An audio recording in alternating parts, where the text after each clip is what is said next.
qui va à l'exposition. On dirait une jeune fille.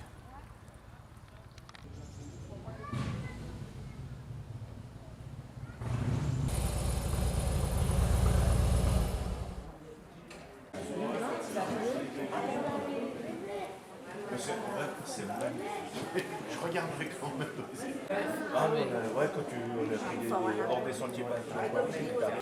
La mémoire de Bardonnay a fêté l'année passée ses 20 ans. On avait fait une exposition rétrospective avec des panneaux comme ça et on avait une tranche pour chaque année, on avait 20 tranches ici. Cette année, on s'est dit mais qu'est-ce qu'on fait, qu'est-ce qui nous intéresse et puis peut-être qu'est-ce qui peut intéresser les communiers. Et puis on est arrivé en discutant comme ça ensemble sur la question de l'eau et entre autres rapidement on s'est dit mais comment ils faisaient avec les fontaines quand il n'y avait pas encore de réseau d'eau. Bon, on s'est posé la question et on n'a encore pas vraiment trouvé. Alors peut-être qu'il y en a parmi vous qui savent des choses. Nous on a une information sur la fontaine de Bardonnay qui semblait avoir une source qui venait dans le dessus de Charot, il y a un tuyau qui allait à cette fontaine, donc avant qu'il y ait l'eau. Mais peut-être je fais un petit tour de l'expo pour que vous compreniez comment c'est présenté, et éventuellement vous aurez envie de voir une ou deux choses plus en détail. Alors là, la première fois, je dis bonjour, et puis on dit aussi qu'on est au fond un tout petit groupe, on est 1, 2, 3, 4, 5, 6, 7, 8, 9, on n'est que 9. Enfin, on travaille ensemble, et puis voilà. On est parti ici, c'est écrit les eaux naturelles. Eaux naturelles, c'est ce qu'on dit, eau vive, eau... Non, mais c'est les eaux qui sont là, de la nature, les rivières, les marais. Et là, le premier panneau, en gros, il présente des situations générales. Sur cette planche, on a les bassins versants. Et par exemple, quand vous êtes à Lancy, d'un côté, l'eau de pluie, elle va couler dans la Drise. C'est à peu près le chemin de la Moette qui sépare. De l'autre côté, ça va couler jusqu'à l'Aire. Donc la commune est de toute façon un peu sur une bosse. Et puis là, à Lancy, d'ailleurs, c'est pour ça que le château d'eau, il est là-haut à Lancy, parce que c'est en haut. Donc là, vous avez le détail de ces deux bassins versants. Et puis ici, vous avez un autre plan, après je ne vous fais pas le détail. Ça, c'est les nappes phréatiques. Vous avez tout le canton, mais on voit la commune qui se dessine par là. Et par exemple, ici dessous, il n'y a pas de nappe phréatique, mais à Bardonnay Village, toute une partie, il y a de la nappe phréatique dessous. Alors vous verrez. Et puis là, la suite, c'est des détails plus fins. Là, c'est justement ces premières eaux naturelles. C'est dit, bon, il y a les sources sur lesquelles on connaît à peu près rien, sauf que cette fontaine, la vieille fontaine Bardonnay, était alimentée par une source. Les autres fontaines qu'il y avait à Lancy, qu'il y a eu après à Roson, une fontaine à Roson aussi. Comment elles étaient alimentées, on ne le sait pas encore. Sur les marais de Charot, donc ça, vous savez que juste là, vous ne savez pas, mais dans tout ce secteur, c'était très longtemps marécageux. Et on a encore une photo aérienne qu'on n'a pas pu mettre là. C'était des buissons, c'était des arbres, c'était des marais un peu de briques et de bois.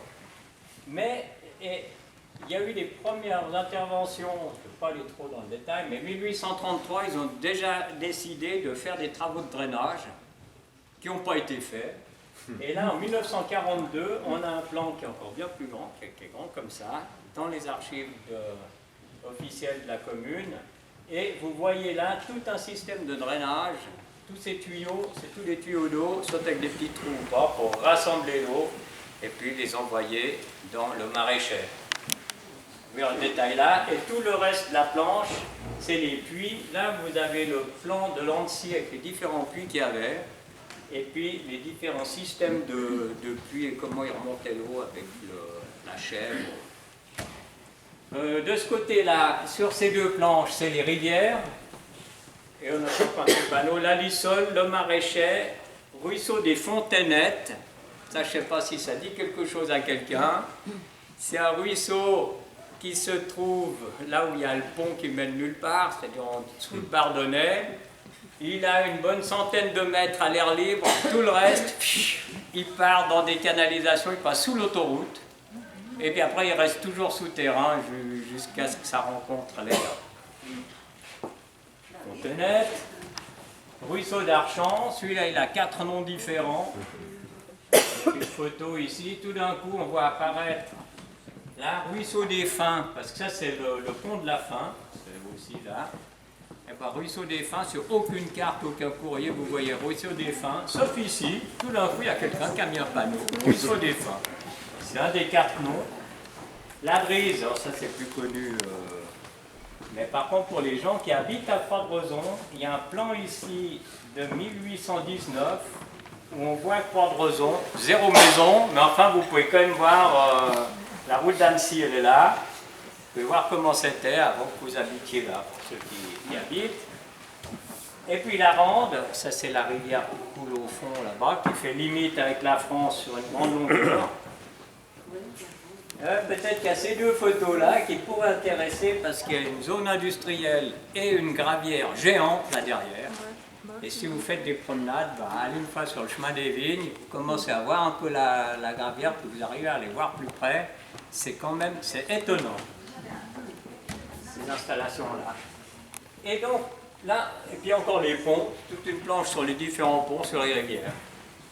Et là, on arrive en 1900, ou avant 1900, il n'y avait pas de tuyaux avec de la pression dedans, il y avait les sources, les puits, on se débrouillait comme on pouvait. On a aussi un texte qui sort de ce livre-là, édité par la commune, qui nous dit qu'en été, certains étés, les gens de Bardonnay et de Charroux devaient monter à Lancy ou Évordes pour trouver de l'eau.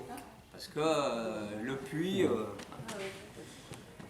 Avant 1900, une autre chose intéressante pour nous, c'est que les propriétaires des grands domaines de Lancy, eux, ils s'étaient organisés. Et vous avez le petit plan de leur système de tuyaux. Ils ont mis en place un tuyau qui descend dans la combe où il y a les vignes et qui remonte côté Archamps et Bléchamps. Et comme le tuyau là-bas, il allait plus haut que le niveau de Lancy, vase communicant, c'est comme ça qu'ils se sont alimentés les fontaines de Lancy.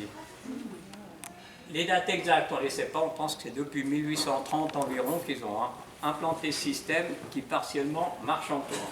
C'est ça. Et puis cette partie-là, c'est 1901, le service des eaux de la ville de Genève. Ça s'appelait à l'époque. C'est la ville de Genève qui a installé en une année de l'eau sur toute la commune. Bardonnay, Charroux, Lancy, Croix-de-Rezon. Les tuyaux arrivaient, il y a juste à Combezières, ça arrive une année après. Et à partir de là, on voit apparaître les fontaines. Comme ça, on passe juste ici. Vous voyez ici les anciennes fontaines et les plus nouvelles, ce type-là de fontaines, ceux-là, pas ça. Ces fontaines qui sont en ciment, il y en a toute une série qui sont datées. Et la plus ancienne, c'est 1904, elle est à Charroux. Jusqu'à vers 1918, il y a des triangles dessus. Celle-là, elle n'est pas datée, mais... Et on voit qu'au fond, l'eau est arrivée sous pression, tuyau d'eau, et les gens ont d'abord mis des fontaines devant leur maison. Peut-être en se disant, mais l'eau dans la maison, suivant ce qui arrive, ça... En tout cas, on voit apparaître les fontaines dehors, jusqu'à la Première Guerre mondiale, puis après, entre les 2 guerres, alors là, on s'installe dedans, on a ces éviers en pierre et tout, et puis après la Deuxième Guerre, on a nos cuisines, nos salles de bain. Alors, tout ça, vous trouvez vraiment une grande partie des fontaines de la commune, mais il y en a encore plus que ça, et dans ce cahier qui est le travail de préparation, il y a encore beaucoup de détails sur les fontaines. Et là, une planche sur l'histoire de quelques fontaines anciennes. Voilà, on passe ici, vous ne le voyez pas tous, mais ça c'est un panneau sur le château d'eau de Lancy, avec un plan qui lui vient aussi des archives officielles de la commune. Et vous voyez que l'architecte qui a été mandaté pour faire ce projet du château d'eau de Lancy, en même temps, sur le même papier, il a fait le projet du château d'eau de Jussy. Et ils ont dû être construits presque en même temps, mais il semble que celui de Lancy soit le plus ancien. Quelques détails et caractéristiques techniques du château d'eau. Et dans ce rectangle, il y a 2 documents. Le premier, c'est une lettre de la Société des peintres, sculpteurs et architectes de Suisse, section de Genève, qui écrit, je ne vais pas tout vous lire, mais qui écrit « Le réservoir de Lancy, dont vous proposez de dissimuler la lourde masse au moyen de plantes grimpantes. » Et en fait, il remercie la commune d'habiller ce château d'eau qui n'est pas beau. 1917, le château d'eau a été construit en 1911-1912. Et ici, dans un gros livre sur les maisons genevoises anciennes, on lit que le château d'eau de Lancy, le plus bel exemple, reste incontestablement celui de Lancy, élevé en 1912 dans le style néo-médiéval. Donc aujourd'hui, on trouve que le château d'eau, il ne faut surtout pas y toucher, c'est une œuvre à protéger, mais quand ça a été fait, C'est toujours comme ça. ce truc là-bas, Lancy. C'est toujours comme ça. Donc, et peut-être encore un petit mot sur la photo ici en bas. En allant voir de près, vous verrez le château d'eau de Jussy, qui était planifié ici. Il est toujours dedans, mais il a été agrandi en haut pour avoir un plus grand volume. Enfin, je vous dis encore un petit mot sur les raisons du château d'eau et comment ça fonctionne. L'idée au service industriel, c'est de monter l'eau la nuit dans les châteaux d'eau, quand l'électricité est moins chère. Et la journée, on utilise l'eau, elle va chez vous depuis le château d'eau. Mais ils ont fait suite de Jussy vers 1952 ou 3, ils ont agrandi. Le nôtre, il a 200 mètres cubes d'eau. Suite Jussy, maintenant, il a 800 mètres cubes. Et le réservoir de Bernay, je crois qu'il a 110 000 mètres cubes. Donc nous, on est broutilles. Et ils m'ont dit, au fond, le château d'eau de Lancy, il est trop petit. Mais, comme il est beau, comme on doit le garder, mais techniquement, il ne fait pas le poids. Et ils doivent le remplir plusieurs fois par jour pour, par pression, nous donner de l'eau. Ok. Sur ce panneau que personne ne voit, c'est un panneau des services industriels, mais où il y a différentes choses, mais je relève juste une chose, c'est le prix de l'eau. Vous dire, peut-être pour ceux qui consomment très peu d'eau, ils payent le même prix que ceux qui consomment honnêtement de l'eau. Parce que si vous consommez 0 m3, mais vous êtes branché, vous payez 623 francs par année. Vous consommez 100 m3, c'est 623 francs aussi par année. Et une famille moyenne, elle consomme plutôt 125 m3, elle paye 789 francs par année. Donc ça donne une proportion. Si vous êtes seul dans une maison, pour y aller dardard, parce que le prix sera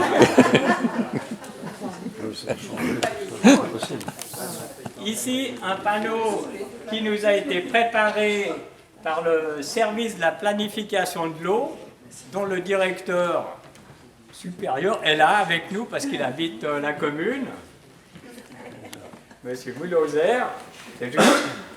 Ouais. Et ils nous ont préparé là quelque chose, je dirais, de très intéressant. Une part, alors là, peut-être qu'on a fait les eaux naturelles, les eaux qui arrivent, là, c'est l'eau qui repart. L'écoulement des eaux, ça, c'est les eaux claires, les eaux usées, et puis le détail des canalisations. Les eaux claires, c'est ce qui coule sur les toits, ce qui coule sur la route. Les eaux pluviales. Ouais, les eaux pluviales. Où c'est que ça va ? Vous avez le plan de la commune ici et vous pouvez voir où vous habitez.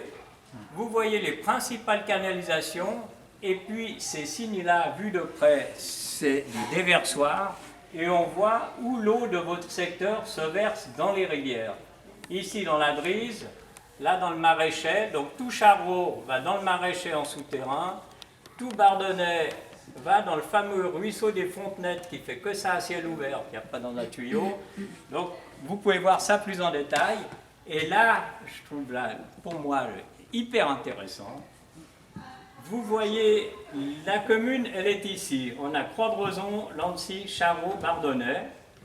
Et si vous tirez la chasse d'eau, que vous videz votre baignoire, ou que vous versez quelque chose dans votre évier de cuisine, votre eau, on va regarder à Charreau. Charreau, c'est ici, Combières, c'est là. Eh bien, l'eau, elle coule d'abord, tiens, le côté Bardonnay, elle passe sous l'autoroute, elle descend dans la plaine de l'Air, elle traverse encore la plaine de l'Air, là ça doit être profond, sous Aunay, ça remonte là, on est aussi sous la cité d'Aunay, on passe sous le Rhône et ça finit à la station d'épuration d'Aïr. Ça finit, mais ça ne se stocke pas là pour finir. Ça finit dans le Rhône une fois que c'est le mieux nettoyé possible. Et puis ceux de Rozon-Lancy, eux ils descendent là, après ils sont sous la route d'Annecy, ils continuent à descendre, là c'est la Chapelle, là on est sous le Pave Acacia, ça traverse sous l'Arbre, ça relonge, ça traverse sous le Rhône au pont de la Jonction, c'est repompé et ça finit aussi dans la steppe d'Aïr.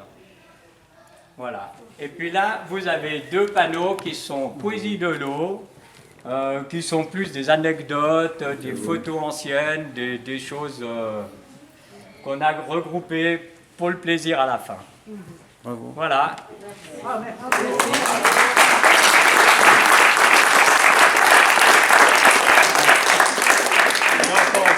Un ou deux remerciements. D'abord à la commune de Bardonnay. Je ne sais pas s'il y a un conseiller municipal. Il n'y a personne des autorités, mais c'est quand même eux qui nous ont payé les possibilités d'exposer, parce que ce nouveau type d'exposition-là, par rapport au carton qu'on faisait jusqu'à maintenant avec nos photos, c'est le jour et la nuit comme prix. C'est nettement plus cher, mais enfin, ils ont accepté le budget. Donc, merci à la commune qui en même temps a acheté cette année le nouveau système de panneaux. Et puis je voulais remercier Paul Desprats, il n'est pas là non plus, c'est l'archiviste de la commune. Au fond, tous les plans officiels, tous ces plans-là, ceux-là, tout ça, ça vient des archives qui sont au rez-de-chaussée du château. Remercier le service de l'eau, de la planification de l'eau, enfin tous les services qui s'occupent de faire en sorte que ça se passe bien, puis qu'on ait de l'eau et puis qu'elle ressorte un peu frais propre. Et les services industriels qui, eux, s'occupent au fond en même temps ou en parallèle de ce qu'il y a dans les tuyaux. Et j'avais encore à la fin un remerciement pour... La mémoire de Bardonnay. La mémoire de Bardonnay. Ouais, ceux qui ont travaillé, ouais. Mais ça, je ne l'avais pas noté, parce que c'est nul. Et puis, moi, je dirais aussi, j'avais mon dernier petit mot pour un groupe de 2 jeunes graphistes, dessinateurs, qui nous ont permis de travailler en finesse tout ça. Vous verrez qu'on arrive à lire des petites légendes, tout parce qu'ils ont aussi hyper bien travaillé. C'est le bureau Trides à Bernay. Voilà, et puis merci à vous d'être venus.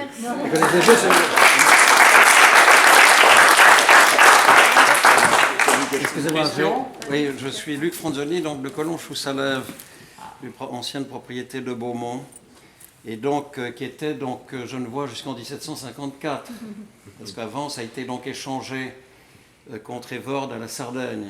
Évordes était sarde et Collonges était genevois. Il y a eu un échange en 1754. La maison donc qui a été construite, qui était une maison Beaulacre, comme il y en a aussi ici, comme la maison des Micheli, qui sont des cousins à moi, avaient déjà leur système d'eau. Notre maison date de 1677, et si vous voulez, donc il y a des jets d'eau, il y avait des carpières, il y avait une fontaine, des bassins pour les vaches et tout ça. Et si vous voulez, ça marche plus ou moins. Maintenant, ça a plus de 330 années. Il y a pas mal de difficultés. Mais ce que je voulais souligner, bon, c'est magnifique, et je voulais souligner maintenant qu'il y a un effort transfrontalier important dans la gestion des rivières et des cours d'eau. Vous avez su, donc, par exemple, à Évordes, la commune a refait pour éviter les inondations, etc. Donc il y a une gestion qui se fait en commun de tous ces cours d'eau, tant en France qu'en Suisse, ici. Et si vous voulez, il faut encourager ça. Ça fait partie d'un patrimoine commun important. Voilà. Merci. À ce propos-là, J'en profite parce qu'effectivement, donc Genève certainement un exemple mondial. Et Bardonnay, dans ce sens-là, effectivement, avec la communauté de communes du Genevois, est aussi un exemple important. Je reviens du Sénégal, où effectivement, on a des partenaires au Sénégal qui ont monté un système équivalent à ce qu'on fait avec la France. Ils gèrent le fleuve Sénégal entre le Mali, la Guinée, la Mauritanie et le Sénégal depuis 1972. Donc, ils ont une structure qui gère ça. Et nous, on est, on va dire, leurs contemporains, si on considère que la nappe du Genevois est gérée depuis 40 ans, effectivement, entre les deux partenaires au niveau transfrontalier. Donc comme la nappe est juste là en dessous, on est effectivement un autre lieu du monde dans lequel on est largement observé sur cette gestion transfrontalière de l'eau que beaucoup appellent être un facteur de paix.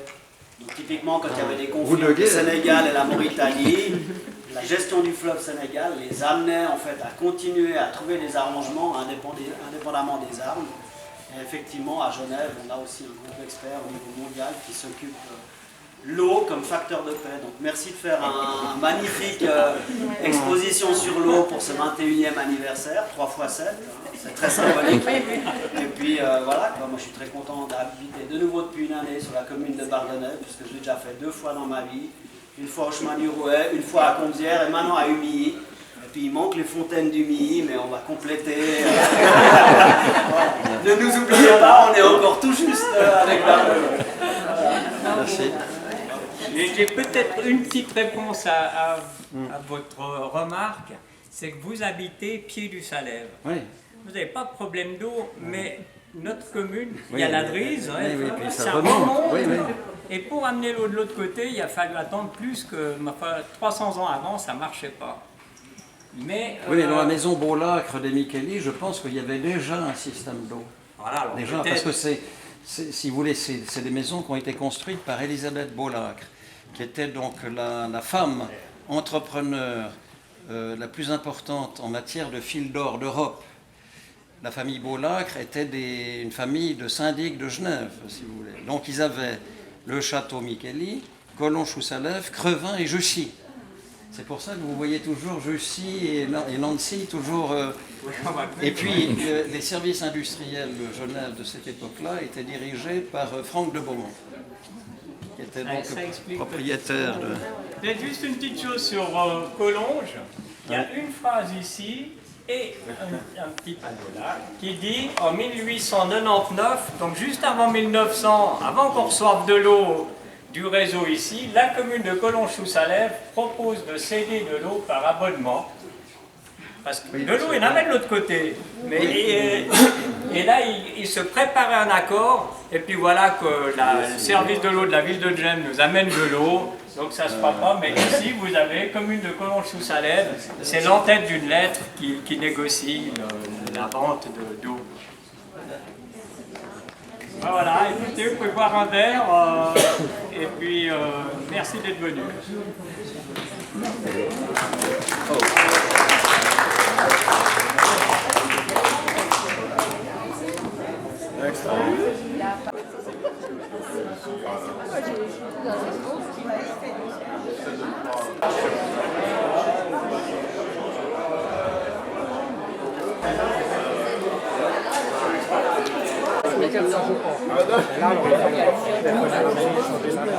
Après les mise en place, ceux qui sont les rois qui avaient 2 portes en exactement.